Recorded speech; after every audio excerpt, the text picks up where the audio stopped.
10-day yoga challenge, I wanted to explain what a vinyasa is, because the yoga that I teach is a power vinyasa. And so I wanted to break it down, if you're new to yoga, to what you should be feeling in your body in each of the positions. So here we go. Come to the front of your mat. This is called Tadasana. And on the first part of a vinyasa, you swing your arms above your head and you bring your hands to heart center, which is literally just bringing your hands in front of your chest to this position.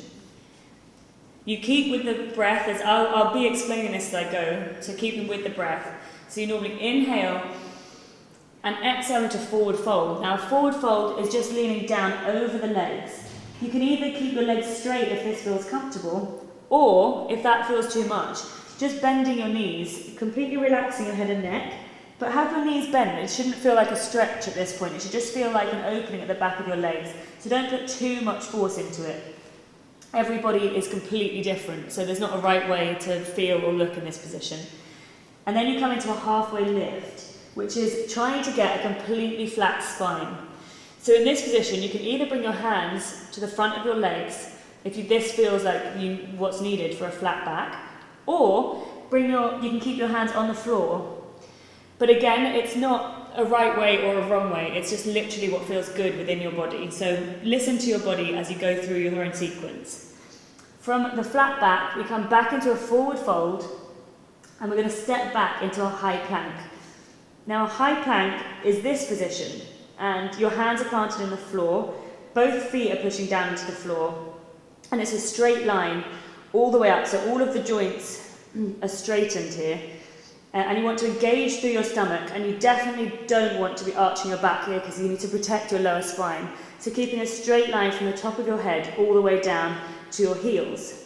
And from a high plank, we lower into a low plank. And there's a few variations here that you can do. So you can put your knees down, if that feels like what's needed, and slowly lower down to the floor. Or, from a high plank position, you come down and you slowly lower down, and you actually stay above elbow height, which is obviously a slightly more challenging one, but again, see how you feel on each vinyasa that you do, and you can change it up. And from this down position, you tuck your toes under, and we push down to a downward facing dog, which you may have heard as a yoga term, and it's because this is one of the most common positions that we come into. In a downward dog, you want to push through every knuckle in your hand so you have a really firm grip with the floor. Relax your head and neck, and the aim in this position is to get a completely flat spine, especially in your lower spine, because it's quite easy here to arch your back.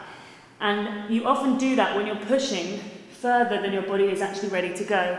So instead of trying to keep your legs straight and your arms straight and pushing in this position, it's absolutely fine to keep a bend in your knees. So you just want to feel this length through your spine, and especially at this part, in the lower part of your spine.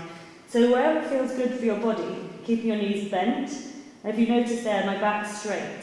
And you just play with what feels good while trying to keep a straight spine. So again, there's not a right or wrong way to do that. And coming down, that is your vinyasa. So when I mention vinyasa, as I go through my sequences, that's what you're aiming for. Listen to your own body. There's not a right way, as I said, to do any position. We all have very different bodies, mobility. So it's about enjoyment, and I want you to enjoy yoga. So come onto the mat and let's play. Play.